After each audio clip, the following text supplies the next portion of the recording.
you are doing everything right in your target language journey, but suddenly nothing really seems to stick. You study vocabulary, you practice speaking, and yet it feels like you're just not getting any better.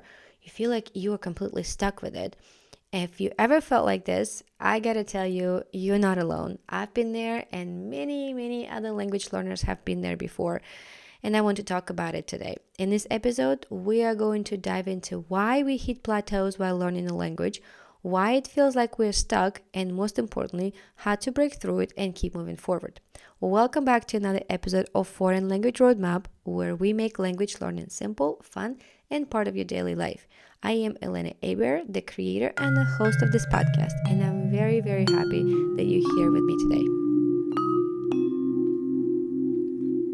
I was learning Spanish. Spanish is my third foreign language that I was learning with intention. And by that point, I already was studying Italian. And when my son started going to a bilingual school where Spanish was the second language, I figured why not learn Spanish too? I wanted to keep up with him. At first, it was really exciting. I was doing Duolingo, getting all the rewards, feeling like I was learning quickly. You know how it feels when you start something new? It all feels fresh, you're making progress, you're happy, you feel like you're nailing it. But then it stopped. I hit a wall. I felt like I was stuck in the same place, even though I was putting in the effort. Duolingo started feeling too easy, and still I didn't know what to do next or what to do else instead of Duolingo. So I just kept practicing, but nothing seems to stick anymore with Duolingo. And this, my friend, is what we call a plateau. It happens when you feel like you are not improving, no matter how much time or effort you spend studying. And trust me, I've been there and it's not pretty. So why does this happen? Why do we hit a plateau in the first place? Here's the thing. When you start learning something new, you improve quickly right away because your brain is just soaking up everything, picking up a lot of new information. But after a while, as you learn more, you start to make connections and you start to understand more. Those improvements start to feel smaller and even harder to notice. Your brain gets more efficient. It starts processing things automatically, and you don't feel like you're making any big leaps anymore.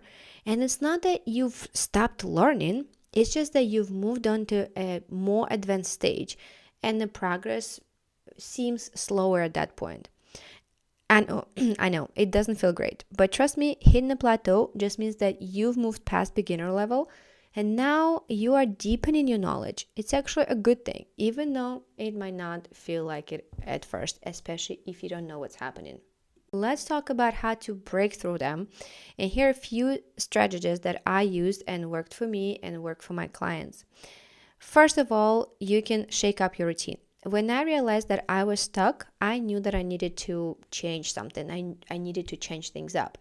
I had fallen into a routine where I was just using Duolingo and doing the same things every day. And it wasn't challenging anymore. It was easy comfort zone where I knew what was going to happen. I knew how I studied. It was just a very comfortable spot. So I tried new things. I started watching Spanish TV shows with subtitles.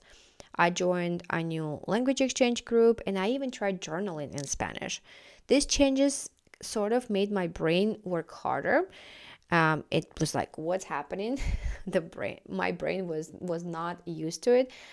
So it helped me start learning again.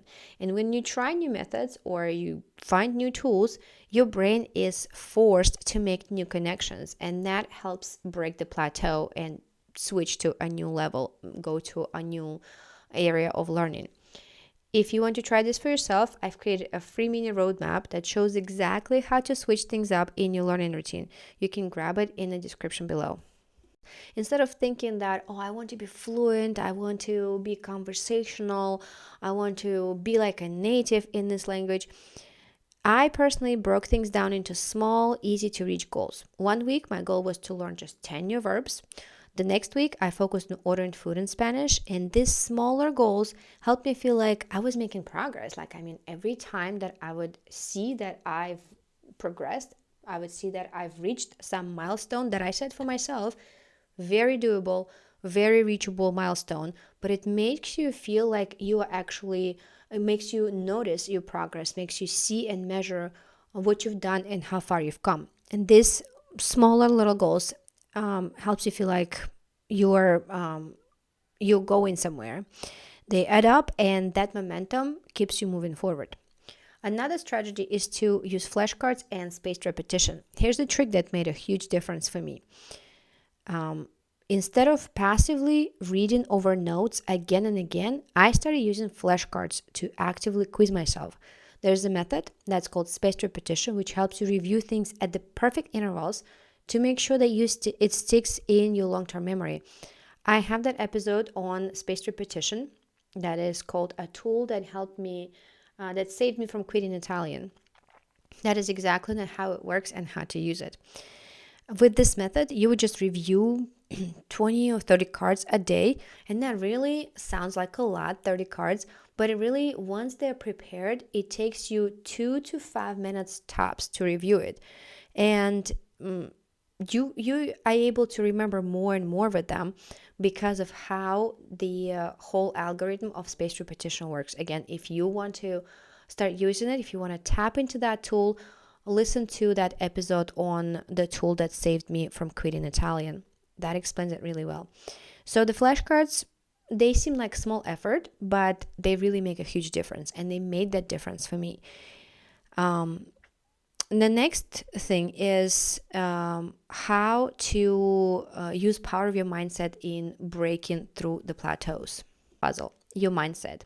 When you're feeling stuck, it's easy to feel like you're failing, like you'll never improve, that you're just not good at it, not talented, and whatever other negative things we like to tell ourselves when something is not going right. That mindset, that will keep you stuck in the same spot. For me, once I stopped seeing the plateau as a failure and started seeing it as a normal part of the process, everything changed. I started looking at plateaus as a sign that I was growing. I was getting ready for the next step, for the next stage. And it wasn't a failure, it was preparation for, sort of like a bear goes into hibernation for the night, for the winter. It felt like that's what plateau is. Kind of lets you hibernate and collect your energy for the next leap in your learning. It's like climbing a mountain maybe. You don't just go straight up.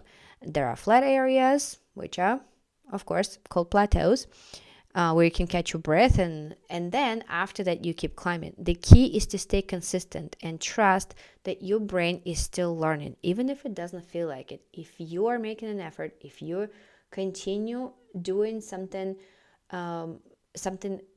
targeted focused actions, your brain continues learning. Hit a plateau right now. It's just a phase. It's normal. Plateaus are normal and they happen to everyone. Just stay consistent, switch things up, and keep going. If you want to get started on breaking through your plateau, you can grab the free mini roadmap that I created for you. It will give you a clear plan to start moving forward again. The link is in the description below. And if you're serious about mastering language learning efficiently, I also created a full workbook with exercises, activities, and a ton of useful information. A step-by-step method, basically, on how I learned full languages in the last 7 years. If you found today's episode helpful, share it with someone who might need a little motivation. And don't forget to leave a review and subscribe to the show so you never miss an episode. Remember that you've got this. Keep going, keep learning, and trust the process. You're making progress even when it doesn't feel like it.